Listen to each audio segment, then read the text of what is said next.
What's up, y'all? Happy Tuesday. Welcome to a new episode of Transcending the Culture. I am one half of the dynamic duo that we are, James, and I got my girl here, my cuz. Listen, I got Cat Queen here with me. What's up, Cat? Hey, everybody. Oh, you doing the Tiffany style today. For the, okay. for the OG Transcenders. What's up, y'all? Right. Listen, we got to bring Tiffany back. But listen, y'all, I am excited to be on the show tonight. Listen, y'all got to give us our props because, like, we are on time tonight. Like, we was ready. We might be a couple minutes. But listen, we are cooking. You know, like as they say, let it cook. We are cooking. We got an amazing show tonight. Listen, we have. I'm gonna just go ahead and say like some pop R&B like royalty in the building tonight. Y'all are getting ready to hashtag FAFO as we talked about before we actually went live. Find out what it is. This is the real deal tonight. Really, really exciting. We are doing really good. Welcome.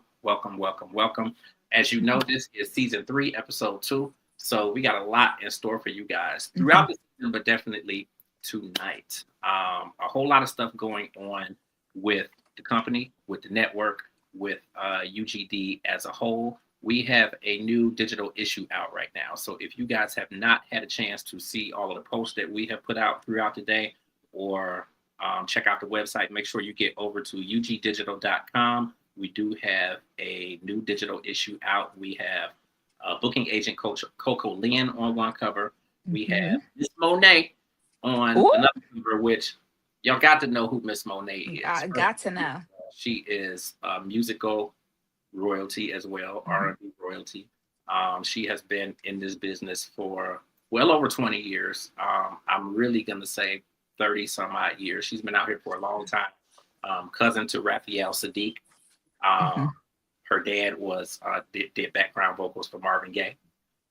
She has been in this business. She has an amazing single out right now, which, listen, I love anybody that samples, number one, Dionne Warwick, but samples, or not samples, but because she actually did a cover. So I want to make sure that I get go behind the scenes. But You're Gonna Need Me by Dionne Warwick. And if you guys remember, Usher sampled that for,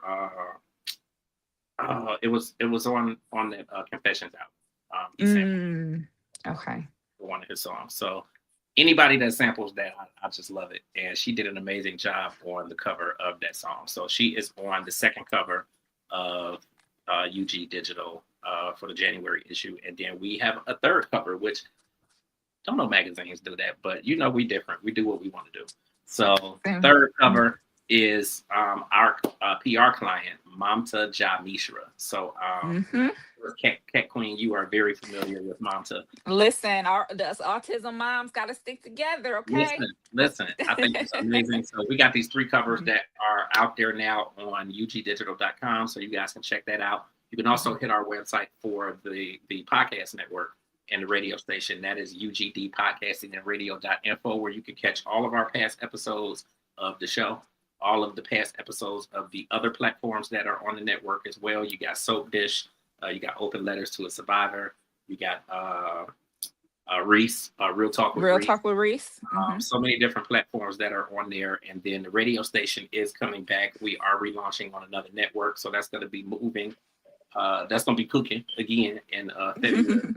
There's so much stuff happening. But all of that aside, we are going to get into, what we are really here for tonight, which is our amazing guests. So, I'm sorry. Did you have anything that you wanted to get out there, Cat Queen?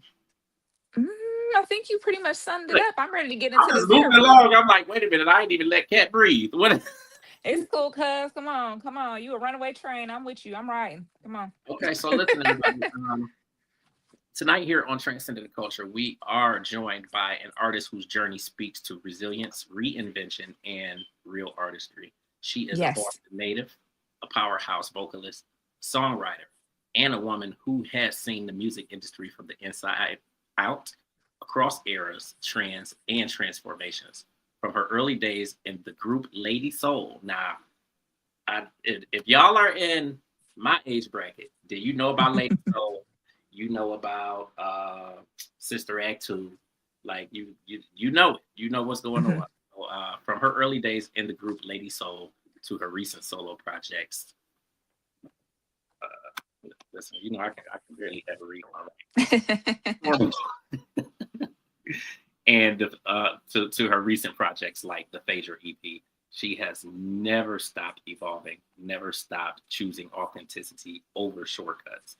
Tonight, we welcome pop artist, pop sensation, R&B artist, Phaedra, to the Transcending the Culture family. We are so happy to have her here on the platform, and let's get her up on the screen right now. Hey. Hello. Well, thank you for that wonderful introduction. Listen, we, as I said before we went live, we are so excited to have you here because this is purpose and passion for us. So like where everybody is looking for money, and don't get it twisted, we're looking for some money from somewhere. But it is purpose and passion, and we are doing what we love, even when life is life. And I think for both of us, we kind of had a 3-month period, which we're kind of at the end of now. But like life was we really coming out of it. We're coming out of it. Yeah, life was life and for real. So it's really cool when we can have, amazing guests like yourself come onto the platform, people who we look up to, people who we cherish in this industry. And we really look to kind of follow in those footsteps, whether we're singing or not. We see all of the magic that you are making and what you're doing, not just in the industry, but for the culture. And we talk culture all the time, but we want to see so much for us as a people. And we really work diligently to bring the people on here who we think are really forwarding the culture and really building something. So when you came up, it was like, we got to figure this out, work this out. I talked to Tangi Monday, and I'm like, Tangi, you got to work this out for me. Like, you got to work this out. I'm like, I said, I had a guest. My guest kind of dropped out. I said, you got to fit her in here somehow. We got to do that. I'm glad it worked out. Trust me. Thank you so much. I will. I'm gonna let you start off, Kat. Okay. Well, James, welcome you. And we really like, I feel like I'm on a personal journey of finding like real artists and real music. As the average consumer, I'm kind of, I'm tired of the same old. I'm tired of the, 1-minute song, ain't no chorus, ain't no rhyme into it, it's nothing behind it. There's no vocabulary, there's no feelings. So when you come across an artist as yourself, it's kind of a breath of fresh air. I was listening to your single on Apple Music, Feelings. Listen, Listen, feelings. It's like, oh, and the thing is, I feel like we get in these situationships and things, and and people get in their feelings. So, can you please talk about the single and just the inspiration behind it?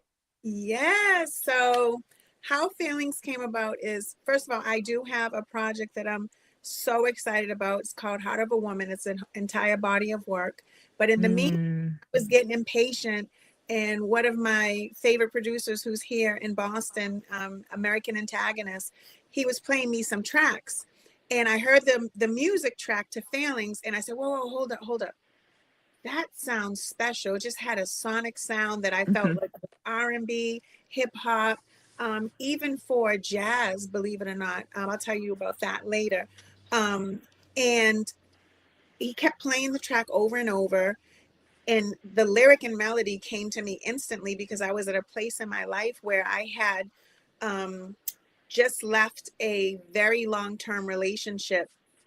And during that mm, time, um, there were feelings, there was something going on with someone from my past, and I just started writing pen to pad what was really going on in my life, and it just mm. clicked really quickly. Wow. I think it's best when art imitates life, when you can really pull from what you're going through, and pour it into songs. Sometimes we get artists that, they get these songs written from them and it's great. They're great songs, but I don't feel it from them. It's kind of a disconnect. So it's wonderful when you have somebody that can do that. And get us all in our feelings. Uh, and then we got to talk about the remix because my cousin James is the king of he got the remix to the remix to the remix. Every time I be like, James, what song is this? It'd be a whole different original. He'd be like, you don't know nothing about this, girl. I'm like, oh. Um, so you have a remix to the song, and you have, we are James is in Cleveland. I do a lot of work out of Cleveland. So we have somebody that Cleveland holds near and dear on this remix. So can you tell our transcenders who is on the remix and how that came about? Absolutely, the one and only icon, Crazy Bone from Bone Ba Thugs and bum bum bum bum yeah, bone, bum bum. bone, bone. I love Cray. We've been working together for God, probably 10 years, so to say. A lot of people don't know this. So when I lived in Los Angeles, I had the honor and privilege with my team that I was working with, Artist Live. Um, Artist Live was responsible for signing Bone Thugs and Harmony to their deal at Warner Brothers, and they hadn't been together as a unit for quite a long time. So I was fortunate enough to hang out in the studio with all the members and watch them record. And during that process, I contributed a lot, lyric and melody, to a lot of the hooks. And Wow. Cray kind of caught on to that and said, hey, I have a studio in Anaheim, California. If you want Mhm. finish recording, doing what I want to do, why don't you take my studio over for free and just Oh, write some hooks for me, and if I fail them, I'll come in the next day and I'll start cutting them. And that's how we started formulating a close working relationship. And it was such an honor and privilege to have him not only on this song, but to be on a couple of records with Bone as well. that's such a high honor. James is like their biggest fan. Like when I say their biggest fan, I'm their a, biggest. so you Trust know me, what? yes, I'm just as big of a fan as he is, believe me. Let me tell you. See, Kat, you just messed me up because I said as we were preparing for the interview, I knew about what you had did with Crazy Bone because I follow everything that they do. Okay. Obviously being from Cleveland and following them since the very beginning, like even Mhm. before the ETE days, like following them. Mhm. And I've been doing media, it's been 25 years now. So like Wow. when I first got started, I really credit them because they were some of the first people like who I was able to actually interview. And I mean, this was Mhm. like back in the early 2000s, like 2003, 4, 5. Like, so Wow. I've been supporting them really kind of since the beginning. And, times change. And I think that, obviously with their increasing popularity and all of the stuff that they do, and they got so much different stuff going on, whether it's group wise or solo, it's hard to get any of them now, let alone trying to get any of them together. So I probably have been, and people like Kane will send me stuff and I'll repost it and put stuff up on like Instagram and that sort of thing, or any of the artists. It's like crazy hard. And then everybody will be like, all he talk about is Bone. He always talking about Bone. And he always that. So I was like, I ain't gonna bring up Bone tonight. I said I'm gonna leave it alone. I hear Kenny is like, oh Bone. You can bring them up. They're like brothers to me. Yeah, and But it's they were actually the first cool. rap group I fell in love with, and to be able to be in the studio with them after having that dream of wanting to work with them is just amazing within itself. And it's cool because like they're really smart behind all of the stuff that they do. So they don't just pull nobody along and just be playing no games or nothing. Like they have a lot of stuff like with people who they have brought into the industry who have done, extremely well, you being one of them. So no, it really is cool to, see everything that you guys have done together. And I know that you've done, more than just that single, but you've, been on tracks and that sort of thing too. So that's exciting though. Thank you. Yeah. For sure. They have such a unique sound, and it's such a foundational sound in hip hop and R&B and the genre that they were, the meld the two. They were some of the first that really did the gangster rap and the singing and the R&B, and it is something undeniable in our culture. So we're talking about that sound. Can you tell our viewers about your sound? How do you want the people to perceive you? What is your audience? What should they expect from you and your music? Well, first and foremost, I come from the church. So I come from a spiritual background as a very young girl. But I grew up listening to people like Tina Marie and Shaka Khan, Aretha Franklin. So that's always going to be my foundation, R&B. Now, I do realize that I have kind of a pop sound, urban soul pop, but it's very different. I think people are going to be pleasantly surprised when they hear the project. It's amazing. There's some huge records on there. And I'm extremely proud. I collaborated with some wonderful people. 1500 Rand Stopson from 1500 or Nothing. They're a huge production team that did all of Nipsey Hussle's stuff. Rest in peace, Nip. And it's just an amazing album. So I'd say, R&B, urban pop, you could say. Yeah. And I think of it more as, like you said, urban pop, R&B. I love to see people who really have that blend of different styles, different genres, and it's not just kind of monotone and kind of like the rest of the stuff that's out there. I think some people, especially in the Black community, are scared to go outside of their comfort zone and dip into those different genres. And the thing is, everything originated from us anyway, so it's like we really can't cut off any genre, any rock or jazz or pop or anything, because it's like we did it first. So you really can't, you don't be scared to dip your toes in the water. Listen. And there's still soul. You can still feel soul in some pop music.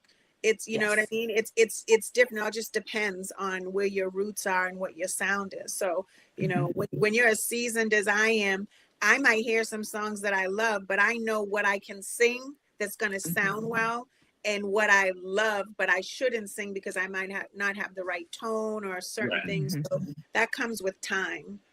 And that comes with, really working in the industry and doing the work and doing the background and knowing what's best for you and your voice, So I think a lot of people could really learn from you. Thank you for sharing with me. And I will definitely have some more questions, and I'm going to pass it over to James. Sure. So I would love for you, obviously for some of the people who are on here who may not have heard a lot about you, I would love for you to kind of go back a little bit like towards the beginning, because you come from Boston, and many amazing people come from Boston. Like, listen, all we got to mention is New Edition coming out of Boston. And it's like, Yeah. And then you were discovered, you were, kind of formed by what's his name? Maurice More, Starr. yeah, Maurice Starr was Yeah. the very And he was behind them. He was the reason for them as well. Yeah. So when I was a young girl, he had something called Hollywood Talent Night, which was at the Lee School in Dorchester, Mass. And they were constantly having talent shows, and you really got to see some amazing talent. There was so many girl groups and solo artists and that kind of a thing. And so I'm trying to think, was I in a group at the time? I think I was singing in a group at the time when Maurice spotted me, and they were Okay. a lot older than I was at the time. And he said, "You need to be solo. You have something special. I want to work with you." And so he sent his brother over to get my number. We exchanged numbers. And at the time, he was working with New Kids on the Block on their album. Right. After he had discovered, everyone knew him as discovering New Edition and putting that whole situation together. And so while he was working with New Kids on the Block, I started recording with him. And he ended up putting me in a group formerly known as 9.9, and changed the name of the group from 9.9 to Lady Soul because two of the members of the group had left to go gospel. And they had All of Me for All of You that were signed by Richard Dimples Fields. And so we had a gold record from the Sister Act soundtrack with Whoopi Goldberg. And that's really how I started working with Maurice. I sang background on, a lot of people don't know this, but Alfonso Ribeiro had a song out called Not Too Young that Maurice Starr had recorded on him. This is before he was on the Fresh Prince of Bel-Air and all of that. And see, I've kept up with him since what, Silver Spoon? Like I've kept up with him, like, since the beginning too, but I didn't realize he had a song. And I knew he sang and danced and all of that stuff, but I didn't realize he had a song though. Yeah, he did. The song was called Not Too Young. And I remember it came out on Valentine's Day because the product that they gave me was kind of in the shape of a Valentine. And, anything that Maurice was working on at the time when his hand was hot with New Kids, I was able to sing background on a lot of the stuff he worked on. That's gotta be, that has to be exciting when you're trying to break into the industry and you're getting placed and doing background on all of these huge projects that are like, absolutely blowing up. That has to be really exciting. It was, and you learn a lot because recording is so totally different from performing live. Yeah. So that's how I learned my chops and knowing how to do everything on my own to this day. Yeah. I go in the studio, give me a blank track, and I'll do everything: lyric, melody, stack vocals, do the leads, ad libs. That comes from years of experience. Yeah. So you basically became the group. Yeah, I can make myself sound like a huge choir. I think that is like super dope. Did you have any idea, like, if you can think back to that time, did you have an idea of what you felt like you wanted your sound to be, or were you just kind of I don't want to say going with the flow, but just kind of building? I mean, I always wanted to do really the core of me, I would say, is R&B, soul R&B. I always knew that's what I wanted to do. But a lot of people who I came across always said to me, "Faye, you're so much bigger than that. You're biracial, you appeal to a massive audience. Your sound also transcends into, big pop records." But I said, I still have to start off in the core, which is me, which is R&B, soul music. Now, being connected to like a legendary and legacy producer like Maurice Starr, at that time of your career, what do you felt like that moment taught you the most about the music business and just, the business side of music? That's the side that I don't like, is the business. Yeah. Unfortunately, in this business, your talent is such a small part compared to, being at the right place at the right time. For me, if that's what God has for you, that's what God has for you. It's timing. It's, having someone that you click with that gives you a good sound. It's so many moving parts to being able to make it to the people that you want to make it to. And that could take up a whole hour within itself. of course, everyone has vision and a dream for what they want. Things didn't happen the way that I wanted to, Right. but when I look back, I feel like that's what was meant to be, because Yes. through my success that I've had now, even behind the scenes, it just makes you appreciate it more. And when I listen to some of the sounds from back then, I'm so glad that I don't have that to play. but, but you know, it's a learning process, and I'm just blessed and fortunate enough to be Absolutely. doing it since I was young. Like it says, to me, it speaks volumes. You know, just the fact that you have maintained longevity. I mean, you think back to, you know, that time. I mean, Sister Act 2 was that the 90s, or was that into the 2000s? Yeah, I towards the end of the 90s, I believe, and it was actually Yeah, because Lauryn Hill was in it, yes, and with Sister Act 2, I was Sister Act 1. Yeah. I mean, but that's like, you know, for you to have done that in that time frame, and it is now 30 years later, and you are still here looking beautiful as ever. Thank you. You are working with the biggest names in the industry. Like, that speaks volumes, because like there's people who theoretically have it together and they don't last but a couple years. And you know, be able to yourself and change with the times. Yeah. And luckily for me, I always stayed in the background other than the group.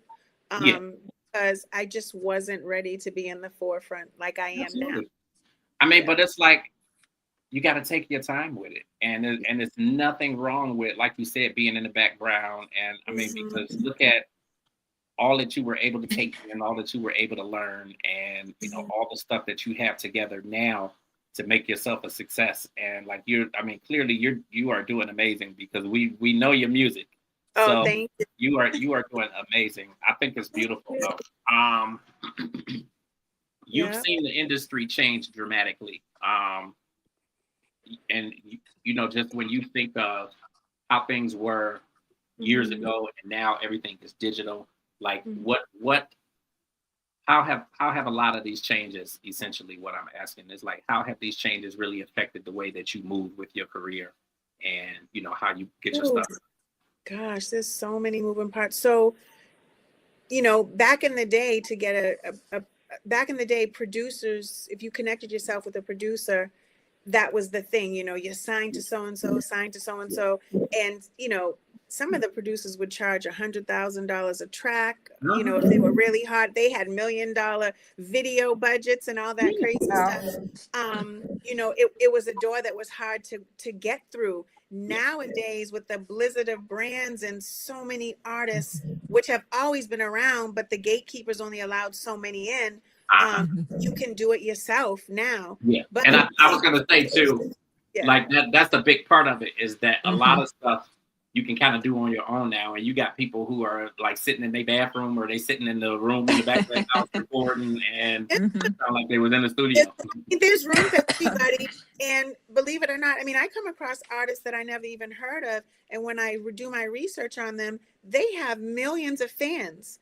So you don't have to just be big in the mainstream. There are people making a great living that you may not see in the mainstream, but some people have cult followings. Some people just have followings from starting off from home. There's definitely a lot more opportunities for people doing it yourself, but you know, you have to attach yourself to brands. Sometimes for me, I've been fortunate to have songs that have been attached to movie soundtracks, which has helped my visibility a whole lot, thanks to Jeff Clanagan at Code Black and Artist Live. But, you know, there's not really a playbook on how to be successful. It's just kind of networking and being at the right place at the right time, and, you know, trying different things. But there's definitely a lot more opportunity for more artists, because there's thousands of artists that come out weekly. When you listen to your music, you know, like your most recent music, and really all of your music, when you listen to it, it seems very intentional. Like you know what you want to get out there, and it seems very intentional. Like, talk about your mind state when you're in the recording process and putting your projects together, like the Phaedra EP. Absolutely. So for me, my process is I generally have the producer play me a couple of tracks, or I might already know the track that I'm working on before I go in because I've heard a bunch of tracks. Yeah. So for recording, right? It's really a vibe, believe it or not. There's certain studios that you can be more creative. It is about a vibe for an artist when you're recording. So I go by the music first, and while I'm listening down to the tracks, as soon as I hear something that I love sonically, the melody comes to me, and I just basically drop the lyrics in the pocket of the melody that I hear, and that's how I start to create. Sometimes the verse comes first, sometimes I might just hear a hook, which is what I generally try to start off with, and I just tell a story, whether it's my story, maybe a friend's story. Oh, it's, I don't know, it's like a spirit that talks to you and tells you what the song should be about. Generally. I'm smiling because I'm just like, that's a legend talking. Like just listening to you explaining the process, it's just like this is why she been here for this long. Like, do you ever feel like people underestimate you? Like when you're in the process and recording and trying to put your stuff together, do you ever feel underestimated? Not so much in the studio, because generally if I'm called to come in the studio with someone, they kind of know my history or have worked with me or heard about what it was like working with me. The thing that I find funny, and when you talk about someone underestimating me, is I think when you have a certain image, people think you sound a certain way and only have a certain amount of ability. Yeah. And then when they hear you, you kind of catch them off guard because they go, oh, I didn't expect to get that. You know what I mean? So that part I kind of like, but yeah, it's true. Sometimes people can underestimate you, but you know, there are artists, there are singers, there are creatives, there are entertainers. There's so many versions to the art of music of different artists, you know? Yeah, and going back to, you know, just the fact that, you know, you blending genres together, and, you know, I love that. I think that is one of the things that really makes you stand apart. Fantasia is one of my cousins. And I love Fantasia. Even with like Fantasia are my favorite. Yeah. And even with her doing, you know, with her whole rock soul movement, and like, I think it's amazing to blend the different styles, because just like Kat said, like all of these different genres and all of the stuff that's out there, it started with us anyway. But the reality is a lot of younger kids, they don't really know the history. They don't know. So when they hear artists, you know, I think that's why you get so many artists now who are sampling from the 90s and sampling from the 80s and in the early 2000s, like the Chris Brown and like all these people who are going back to that time of music, because I think it's a good thing. And I think it's one of the things that really makes you stand apart. And I get a kick out of it when I tell young people today, you know, they think they've discovered something new, and I would say to them, oh, that's an old record. So and so did that a long time ago. And they're like, prove it to me. And then my son do that all the time. Listen, that ain't nothing new, but yeah, my son do that all the time.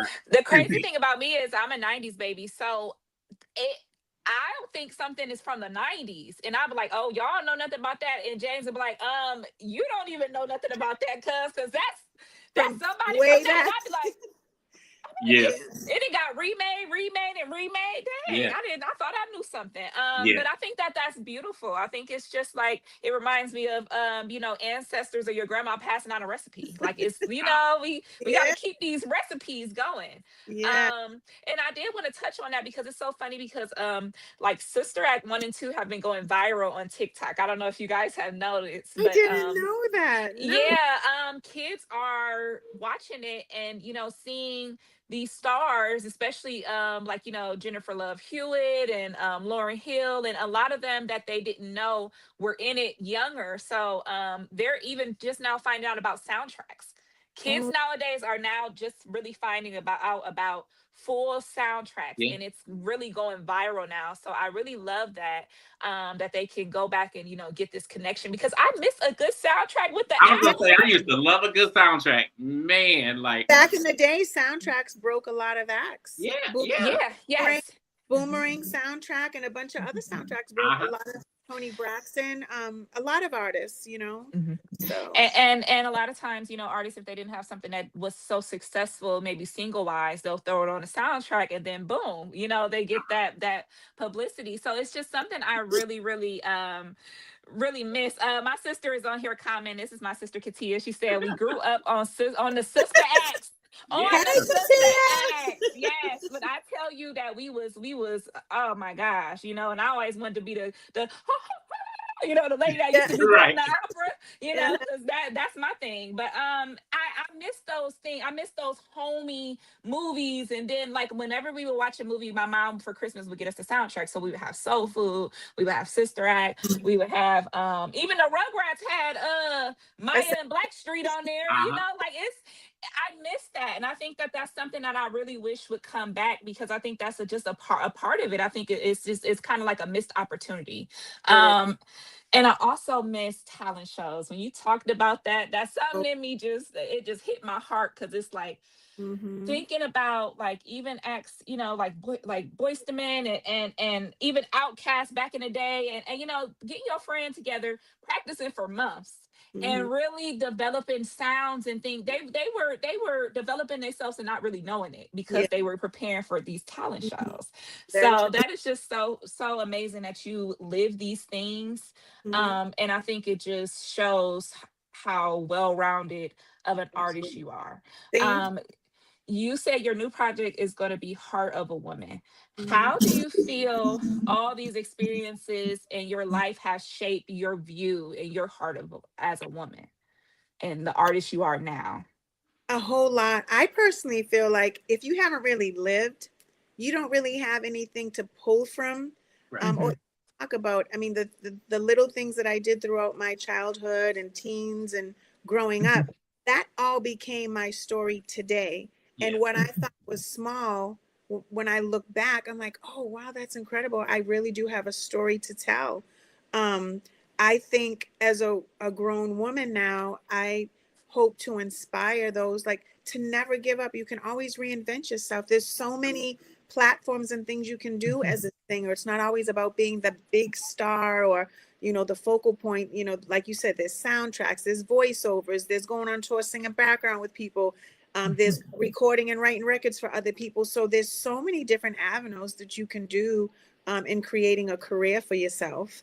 Hmm. Um, but Heart of a Woman, I'm coming from a woman's perspective on all the different emotions, good and bad, and the things that I've been Hmm. through in my life. And at one point, I wasn't really ready to tell my story, but now, I'm hoping that through me telling my story, that I'll inspire um, some of the younger ladies and even the women that have been through. They can relate to. It's very Hmm. relatable to not just the grown women, but the younger women, to see that things aren't always great, and no matter what you're singing, I'm always singing from the heart of a woman. That's the Hmm. place I come from, through my experiences as a woman. It's so weird. As a woman, you get to these certain milestones in these ages, and you think this is who I am. This is Mhm, what I believe. This is what I mhm. want. And Yeah. then 5, 10 years go back, and you be like, I was a fool. Like I was a dang fool. You know. So it's like you said, you have to go through those experiences to learn. Like you Yes. have to. I remember I was I sometimes go live with different people on TikTok, and we had like a panel going, and people were just, we were sharing embarrassing stories, like, oh, this one time I dropped a whole slushy on me at the mall in front of everybody, so we're talking about this, and I got probably more. I'm clumsy, so I got more stories than a little bit. But Mhm. I was talking to someone, and he was like, I can't really think of anything, and he kept saying, come back to me, and I'm just like, you, sir, need to go outside. You need to go live. You need to go And meet go some live, people, right? travel, because it's just that is what shapes you, and as an artist, that is what feeds you. Yeah, um the so experiences. I mean, mhm, they always say you're born with a blank white sheet as a mind, mhm. your mind, and through your experiences, that's what shapes and molds you, is based off of the experiences that you've had as a child and just growing up in general. Yeah. Mhm. I saw a YouTube performance that you did. Oh God. Um, Which one? And he said, "Oh, where the cameras at? Hold on." That's how I be. People be like, "I seen you online." I'm like, "Doing what? Uh-huh. What was I doing?" Because Is it one knowing I me, approved and that is I it? Is did? it? You're right. Is it? Am I looking okay? Am I acting rationally? But it's certain songs and certain things that Black people, especially in the R&B community, don't play about. They hear the song and everybody get the grooving. Mhm. And I heard "Make It Last." I said, "Oh shoot, hold on, Oh make yeah, it last forever." When yeah, I said, and I heard you singing, I'm like, "Oh yes, this music to my ears." So yeah. can you just talk about that performance? Because I really found it really entertaining. Oh God. So a lot of people may or may not know I did a Christmas album called Love at Christmas. Wrote the entire thing, and it got in the hands of Teddy Riley through a friend of mine, Bernard Alexander. He heard it, he loved. There were two songs in particular that he loved, so he did his thing on it and took it to a whole nother level. So I developed a relationship with Teddy Riley, and he came to Boston, and Mm. we were going back and forth inboxing, and he said, when I come to Boston, you're going to come on stage with my new group, and we're going to do that song, Make It Last Forever. And I said, well, who am I going to sing the duet with? He said, Ray Lavender. I said, oh my God, I haven't seen Ray Lavender in a long time. And I met him when I was living in LA. So he was shocked when he saw me. He's like, I can't believe that this is happening. And he was in my hometown of Boston. So it was great to get that shine at home. And that's really what came about is, lucky for me, an icon and a legend like Teddy reached out, and I was able to do that performance. And I love that song too. So I was like, oh, And you did. great. I couldn't You wait to sing that song. you I did the feel like dang you. thing. They was screaming. They was just. I was in there like, make it. I was in my room like, yes, Yeah, acting like I was there. But when you work with somebody and you have those relationships, it just culminates and it just brings just this spirit. It's just something different. yeah. So when I was just watching some of your performances, that was just one that really stood Oh, out to thank me. you. Nostalgia. It touched on something that happened way back then. Ooh. And so, and I know we were talking earlier, and we were talking about that we were in Ohio and stuff, and you had said, "Oh, I spent some time in Ohio." So, what you got some stories for us? What your Well, old stopping grounds? yes, in my earlier years, I used to date a Cincinnati Bengal. Okay. I Mm. I would travel back and forth to Ohio, and I was like, "What's in Ohio anyway?" Other than Bone Thugs and Harmony, I had a good time. When I was hanging out there, it was really nice. And then I found out a girlfriend of mine lives in Ohio. But yeah, that used to be my stomping grounds back in the day, back and forth. Yeah. Okay. And so, where are you stationed now? Like, where you live I'm now? The originally state. from Cambridge, Boston. The Hmm. Boston, Cambridge, Yeah. Boston area. So that's where I'm stationed. Hmm. I moved back from LA. I have a house here, girl. I have responsibilities and that kind of thing. But Hmm. yeah, I'm at home. I'm in Boston, the home of New Kids on the Block and New Hmm. Edition and Yeah. the rest of Hmm. it. Mm-hmm. Well, Beantown. Yes, I have a brother that stays there, so I love to go to Boston. There's so many different ethnicities. It's yeah. so melted and meld together that I It really really enjoy is. my time. And then in Mhm. LA, I lived there when I was younger, so I know a lot of in the '90s, early 2000s, where it was a mecca for sound. Oh So yeah. it was like, oh, what is I'm coming from Ohio, like, oh, gangster rap. What's this about? Mhm. Me and my sister learned how to crib walk and stuff. It was just it was Oh a yes. time. I I'm did saying some real living in we LA. was I'm like real living. And actually I did want to give a shout out to my sister Katia Hill. She is relocating to LA. Oh, good Um for her. yeah, so she is doing acting and she does dancing as well. She graduated from Howard. So Oh good wow. luck, Katia, and get the guest room ready, baby. Yeah. Exactly. Go for it, Katia. That's awesome. Hmm. Like how was it for you to kind of, I guess in a sense, like step back, like you were living in LA, and then to kind of back away from that and to go back home to Boston. Like how was that for you? Um, I loved LA. Don't get me wrong. There's so many opportunities in LA, Yeah. but things had started to change. You know, I think every decade, like there's something that happens where, you know, the new sounds, the new this. Sometimes at one point I was living there, it was all about hip hop, not so much R&B. At one point they were saying R&B was gone. But I just knew I had developed myself as an artist. I made a lot of great relationships. And I said, you know, I could, now that I have these wonderful relationships, I can still have them and nurture them, but going back home where I'm from and still have those relationships. Absolutely. And I can get on a plane at any time, which I do, to still go there when it's work related. But everyone I met in LA, no one was from there. It's like everyone comes from all over the world to try to make it as an actress or a singer or a producer or whatever it is. And I don't know, I feel like everyone ends up going back home to where they're from after they've done their run, you know. It was definitely an adjustment, especially the weather. And there's not a whole lot of opportunities here in Boston, but I thank God that I've made some good relationships that have kept me going. Because that's what that's what a lot of it is really about, are the relationships. It's about who you know and how you nurture and grow those relationships to make them work for you when you are, in another place. And, I, for one, think it's kind of cool to be away from kind of the limelight, but you still are a part of it, and you can still, like you said, you can jump on a plane at any time.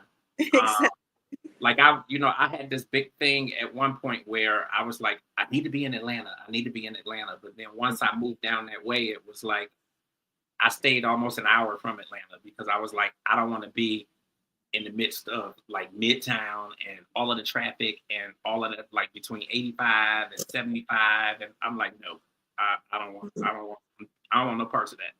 So I was like in Phoenix City, Alabama, which is like right off to the side of Columbus, Georgia. And it's like 45 minutes from Atlanta.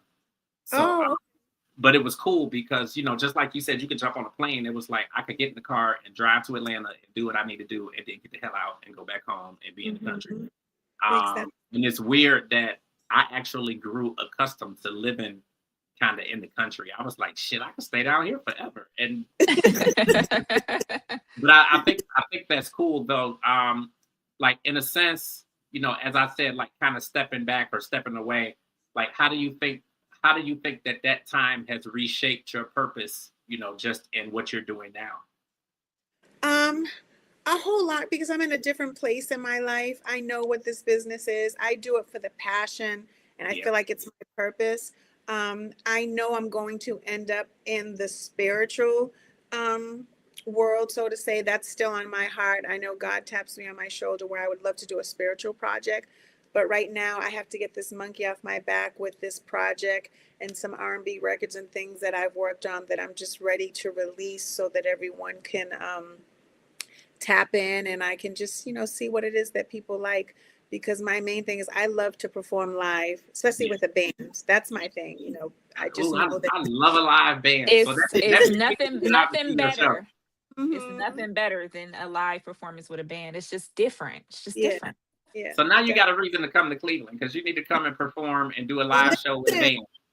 All you have to do is reach out. I'll get on the plane and I'll come perform. If y'all have an event, anything, I'm always willing to do that. Listen, we're going to have to get it in our budget to get you out here and fly you out and have you perform in something that we put together because like I am always here for a live band. Like, say less. I am there. Thank you. What do you want people like walking away from this, or like in sense of a takeaway? What do you want people to truly understand about you, beyond the music? I want them to know that if it is your passion to do music, if that's what you do, whatever it is, never give up. You know what I mean? There's so many, like I said earlier, there's so many things you can do in music.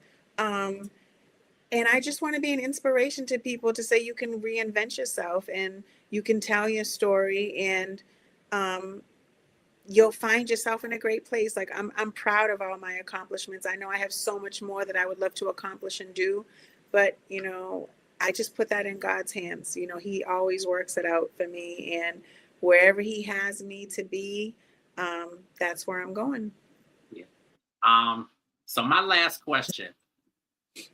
I kind of got a little lightning round for you after this, but my last general question, in this moment, you are still standing, you are still creating, you are still here.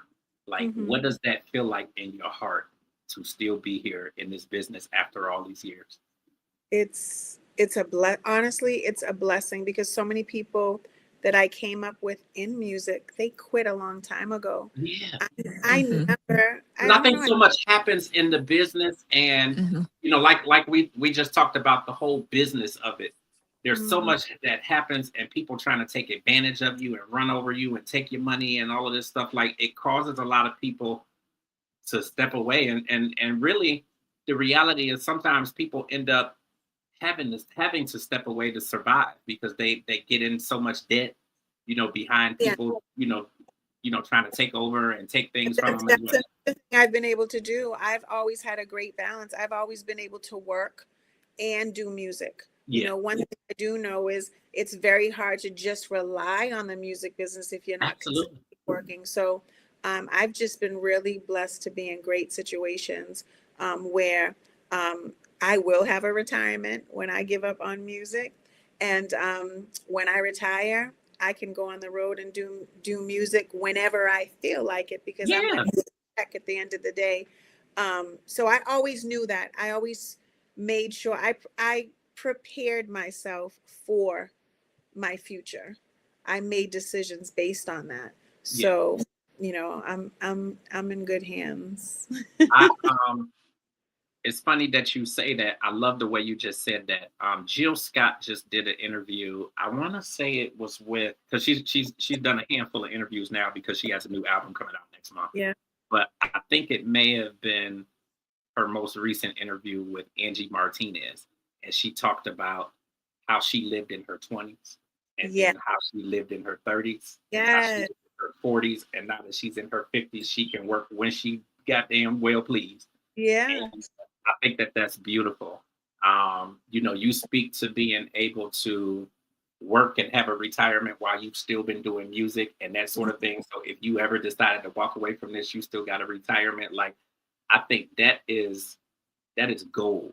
And I think it's beautiful that you said it, because we need more people who are coming up in this culture to understand that piece of it, that you can follow your dreams and you can do what it is that you want to do, whether it's music or whether it's acting or whether it's, and you can still have kind of a backup plan where you got some money. Like, it's nothing wrong with having multiple streams of income and being able to have something that sets you up for the future, so that then, you don't have to, like you said, so much rely just on the music industry. And that's I think, when you become a certain age, you kind of know if things are going the right direction, and when they're not, kind of pivot and say, okay, I'm still going to continue to do this, but I have to do this. That's that word, pivot. That's what they need to know. Pivot. That's it. Pivot. Listen, you are magic for the show tonight. Like, I appreciate everything. Dropping gems. Y'all better clock it. Come on now. Now this is cool, because like I said, like, we have a good time on here and we act a fool sometimes, and especially when we get into Cat Got Your Tongue. Where when she gets into Cat Got Your Tongue, listen, we get into these trending topics and the foolery that these people doing out here in this industry. But on the same token, we really try to create some content that's really going to help the people behind us and help them learn something and move the culture forward. And that's really what the guests who we bring on here are all about as well, is moving the culture forward. So again, that's why it's such magic and such gold to have you here on the platform tonight. Like, I appreciate it so much. I appreciate it just as much. I love meeting new people. I love hearing and sharing my story. And hopefully one day I'll be able to meet you guys in person. But thank you. It's gonna happen. It's gonna happen. You're gonna look up one day and bam, there we are. It's gonna happen, because when I tell you I got that Frontier Pass, my flights is $15. So my flights are $15. I will, if I need to be somewhere, I will be there. But we're gonna do our best to get you here, and we're gonna have to fit it into our budget to actually get you here and have you perform as something. And not just that, but like I said, for us, it's really about building the relationship as well. So anything that we can ever do for you, like to support you, to promote, like, I ain't but an email away.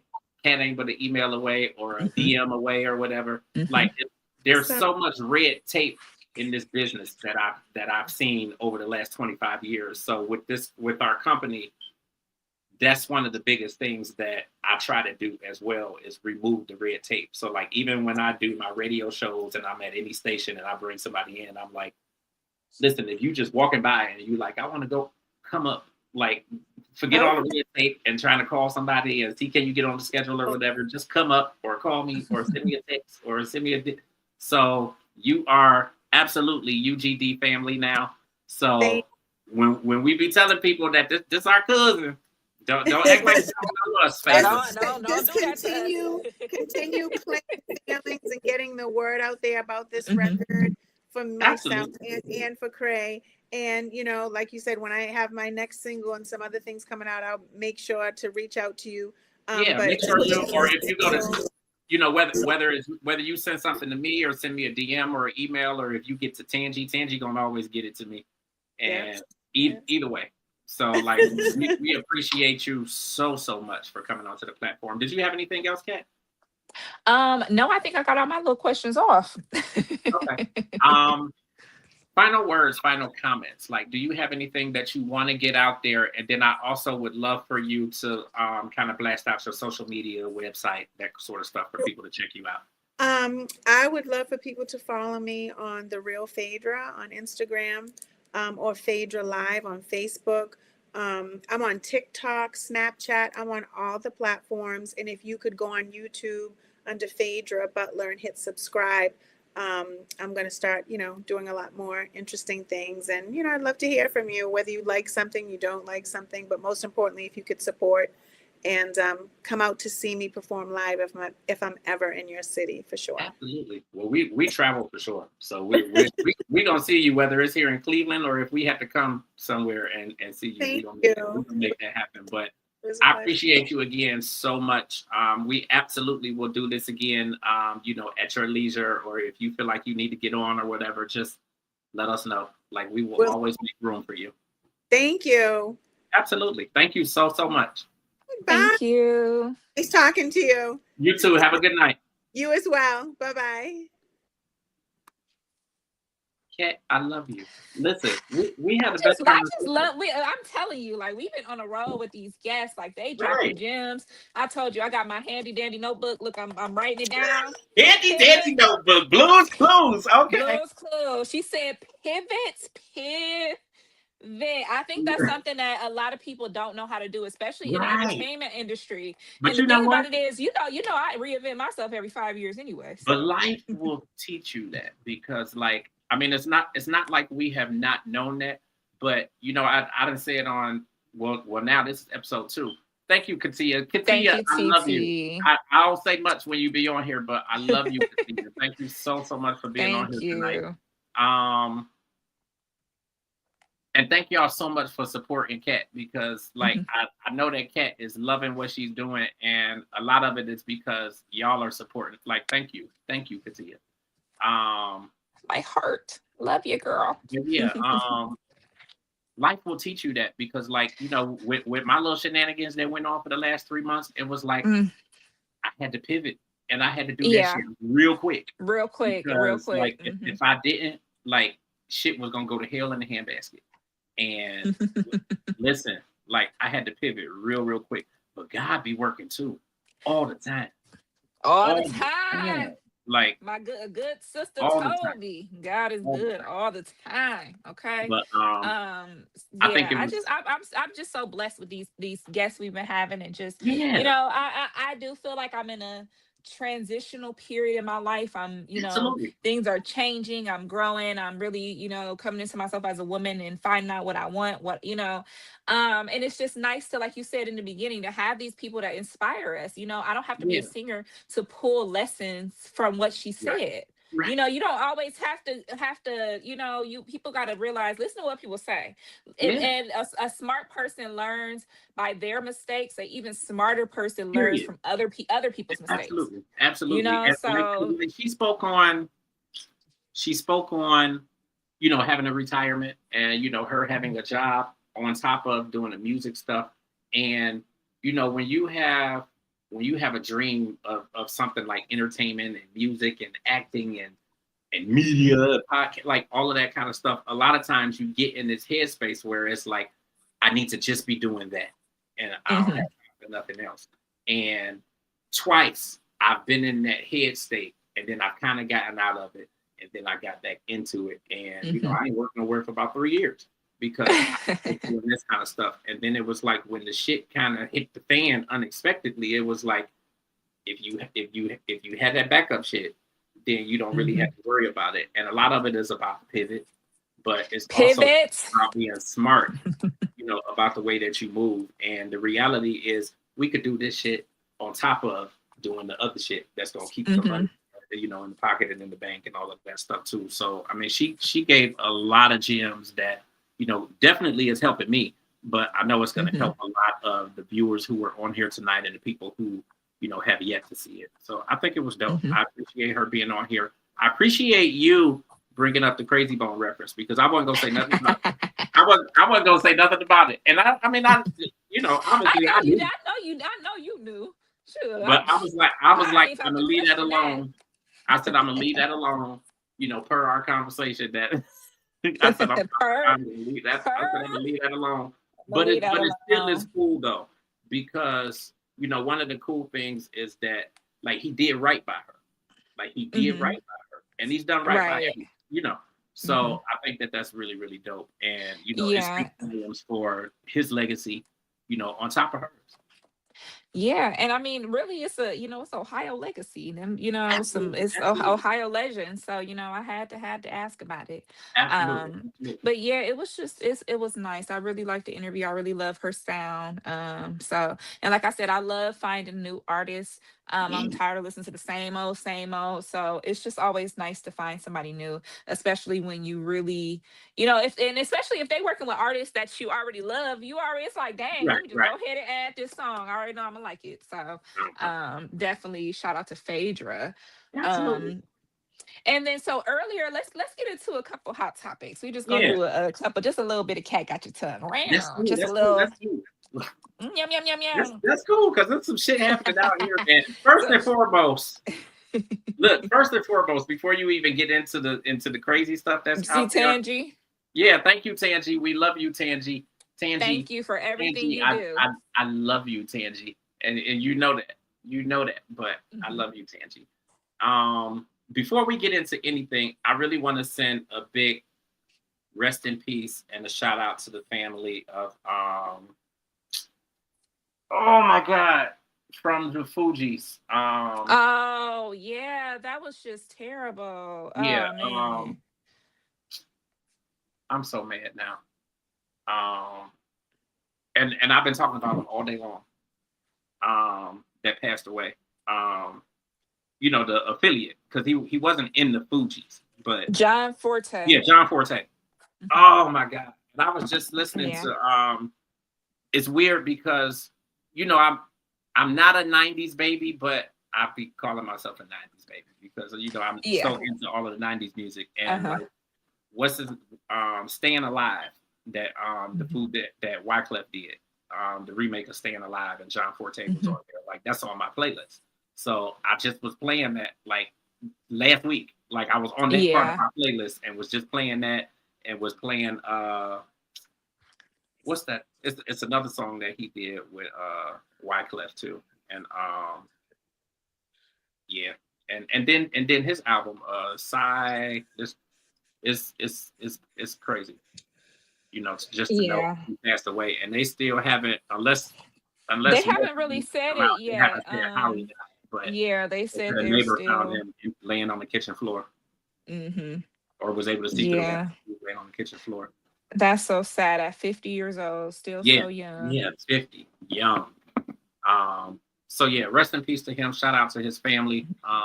Sending prayers and all that stuff and condolences. Yeah, Um, that was just so sad. yeah, It's one of the first like celebrity death of the year. So it's never good to hear that. So never, yeah, never, rest in peace, and sending all our condolences and love to the family. absolutely, Um absolutely. Earlier you touched on Jill Scott's interview with Angie Martinez. Jilly from Philly. Listen, Jilly from Philly ain't I think playing. I know what you're gonna start saying, but go ahead. Jilly from Philly. Listen. A lot of celebrities, they're so used to how press used to be. And, you can go on an interview and you say whatever and, they print it and then that's the end of it. Well, Jill Scott is learning that, sometimes when you come for these inflammatory internet characters, they might just come back on you. So Angie Martinez had asked her, what's one of your guilty pleasures? What's one of the things that you like to And see, indulge I in didn't that see the people whole wouldn't. interview, so I don't know what you meant to say. So Oh, go ahead. see, yeah. Oh, you're gonna have to school me then, because I don't. Yeah, but so she said, you know what I love? I love watching Blueface and Krishan Rock. So she said, and it's so funny because I'll be talking about them and you be like, I don't know nothing about them. Um, but it's just so funny because she's like, I love them and I love their back and forth, and and I think that he's a pimp, and he had her doing this and doing that or whatever. So it was funny, we all laughed at it, but you didn't forgot about that mama. Now Blueface mama had a show with a With couple yeah, inflammatory baby moms, Tokyo Tony, Tia Kemp. So yeah. these women do not hold back.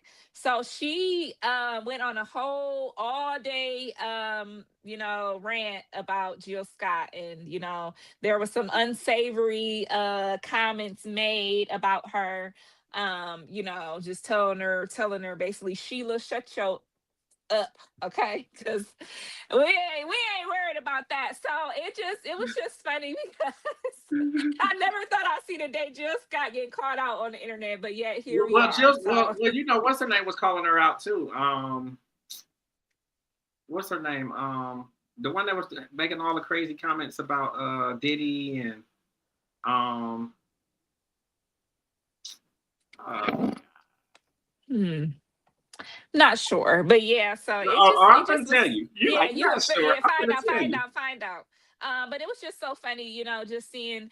It's funny because back in the day, the real stars and the reality stars kind of were separate. They don't really, but now with the internet and just different things, they're mingling. So it's just funny to see these classic celebrities that we're used to, that are media trained, getting into it with the ruffians. Okay, so I just thought it was real funny because I wonder if Jill probably at home like, dang, I didn't want all this. Like, I like to watch the circus, I ain't trying to be a part of it. So it just was real funny that I thought that was funny that came out. But Angie Martinez been really doing her thing. I think a lot of people sleep on Angie Martinez and Oh forget yeah, how good, she's really a good interviewist. I really like her. I've always really, really liked her. More than some other people that may have surpassed her. But I yeah. do like Angie, and I think she's really smart, and she really knows what she's doing with the interviews. Jaguar, right? Um Oh, Jaguar. You said Yeah, crazy stuff. I should know crazy stuff about Diddy. Jaguar. Duh. yeah. Jaguar, right? So Jaguar Wright was going in, real deep on Jill Scott too for a long time. What? I didn't see you. You teaching me something. I didn't know You gotta go nothing back and about watch. You gotta go back and watch some of them YouTube videos. it. He was going in deep on Jill Scott and Erica Badu and Common and so a ton of people. A ton of people. Yeah, a Wow. ton of people. So and Jill Scott, she been doing like a round of interviews. I didn't really like her interview with Gilly the Kid. Oh yeah, yeah. I just don't think everybody should be everybody shouldn't be podcasting. But I never, I'm not really a big fan of his, and his style, and a lot of his yeah, opinions are just don't align with me. So everybody that's not somebody I everybody would, shouldn't be podcasting. And then like But a lot of times, see, back in the day, you would go on these, you would go on 106 in Park, and you would go see Carson right, Daly, and then you would go right, see, Barbara Walters, and you would go to Good Morning America. You would go to these. Well, now it's podcasts, it's yeah, shows, it's internet things like that, and so it's just different. I don't think that everything yeah. don't make sense, Well, So yeah. you just have a lot of people who are doing it. And let me be clear, I'm not saying that you have to be a journalist to be able to do a podcast or anything like that. You don't. But Right. I do I do still think that it's important to be able to put together a structured interview. Mm-hmm. You know, an interview that's going to really, especially if they are promoting a product or they have something that's coming out or whatever it is, then I think that you should be able to put together an interview that's going to support what it is that they have coming out. And a lot of people cannot do that. So you have, you know, like the interviews that you see on Fat Joe and Jadakiss podcast. Like Fat Joe be all over the place, and it was kind of a cool and funny thing when he was doing like the Instagram thing when he first started doing interviews and stuff like that and having people on. But I just think he just I like Fat Joe's stories more than I like the interview. I like when he get one, yeah, he got one of his old friends or somebody he yeah. worked with, and they be like, yeah, because back in the day we did such and such and such. That's entertaining. But Now sometimes him, like he'll be sometimes playing it's like dumb as shit, like he don't know what the fuck going on, and or like he ain't know that this used to happen or whatever, and I'll be like, I sometimes I can't tell if he's being genuine or if he's doing it for the camera. Because a lot of times I'll be like, you've been in this for way too long to not know some of this, not know what's going on or whatever. It's almost like on the Breakfast Club with that's Jess. how Angela. I'm about to say Angela. You used to be like, Yeah, oh, I don't know. Angela, yeah. Oh, I don't know. They're like, Angela, Yeah. you was right there. You used to be talking to such. She'd be like, I don't remember that. I'm like, how Yeah. don't you remember? Yeah. Like this is what you're supposed to be doing. I like you how know, you be like, I don't remember that. That's how she be every time. I be so mad. They ask her about, because remember she had got into it with Gucci Man and stuff, and they were I like, remember that. you and Gucci and this and this. I don't know. I don't remember that. You know you remember that, girl. Come on now. Stop on the cat. So there has been a big dip in viewership of her show, but she has not been very consistent, which a lot of these podcasters aren't. They just release episodes when they want to, but for some reason, her viewership has kind of wavered a little bit. It's still good, but she just, she has lip service, and then she has the way up. So it just I think that right now the I expected so much more out of it. I expected so much more out of it, and I think that the men that And are I doing, don't know that it fits the with Cam Newtons and see, and the thing is, they're actual real life friends, and I don't know if Jasmine has a very and I've been following Jasmine Brand for years. She has a very laid back personality, and sometimes that's not very. I don't know. I just thought it would be. Angela they have similar muted personalities. Sometimes you need a more boisterous, loud, or some I don't know. I just see it just kind of gets a little boring and pedantic. It gets a little I don't know. So I like Angela Yee. She might need to go back to the drawing board, maybe get some different cast or something. But I think the men, the Joe Buttons, the Cam Newtons, the Shannon Sharps are running circles around her when I thought she would be having that type of, success that they're having. So, and then I think the last thing I had wanted to touch on,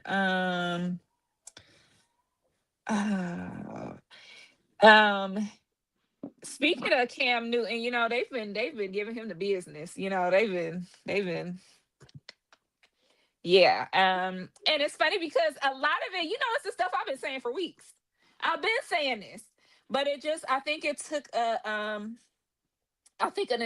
couple intelligent women that really know what they're talking about to really expose him for. I mean, they online. I ain't gonna lie, they online calling him an idiot.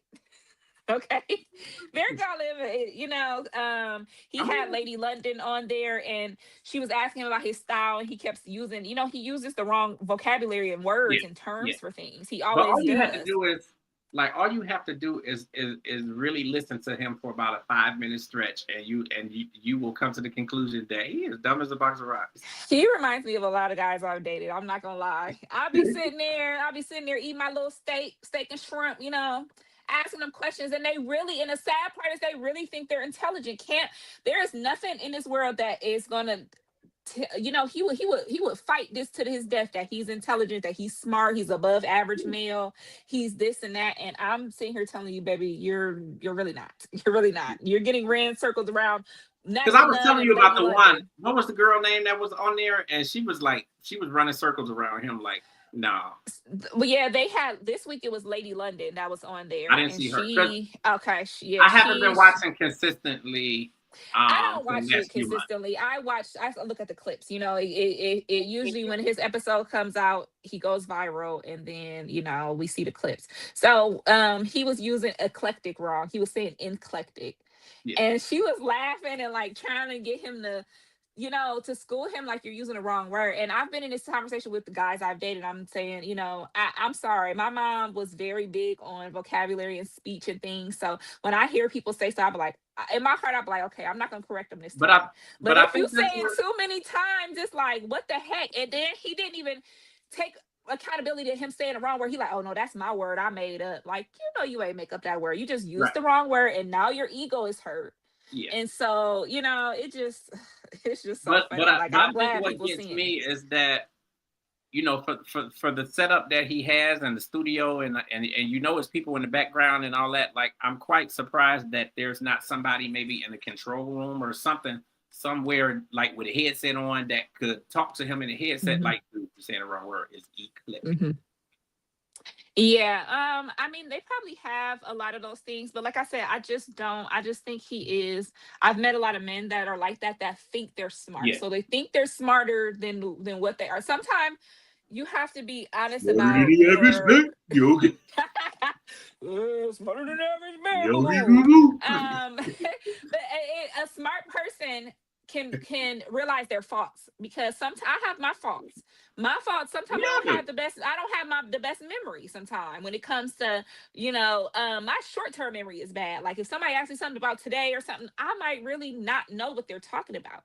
Right. And so that's when I say, hey, I'm gonna have to put extra effort into that to cover that. But I don't think that he just has his mindset that he's just so smart and his ideas are just so great and grand, and and it's just funny to see that the internet, because I've been saying that for how long. Like, I don't think he's that, to me, I don't think he's that intelligent. Now, in certain ways, yes, to have the career that he had to be intelligent in some sort of ways, but I think he's just not the intellectual that he thinks he is. Right.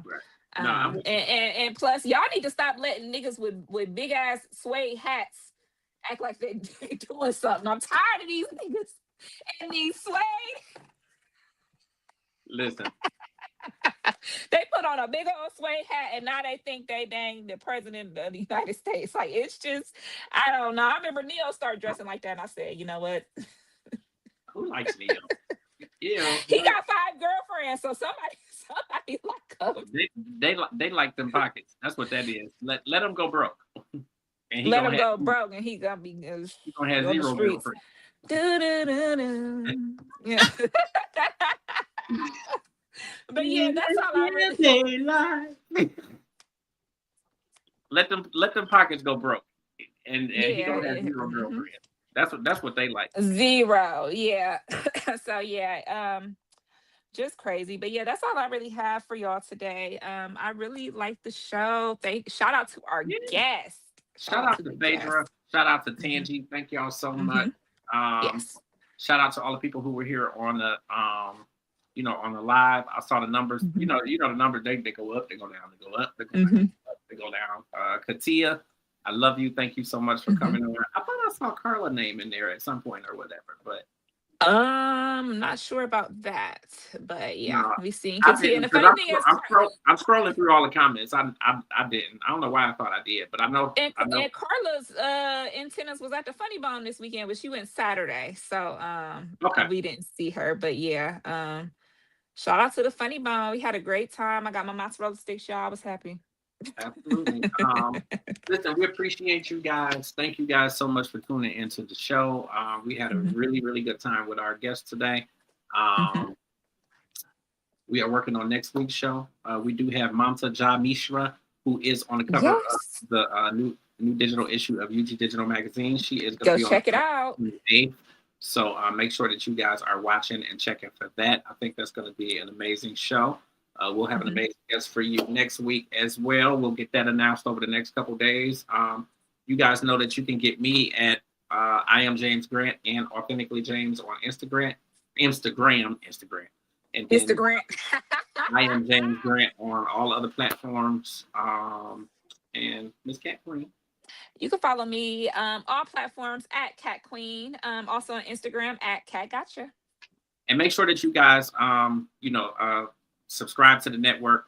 Make sure that you hit the notification bell so that you get all of the updates. UGD Podcast Radio on all platforms. You guys can follow, share, and we appreciate your support. So thank you guys so much for tuning in tonight.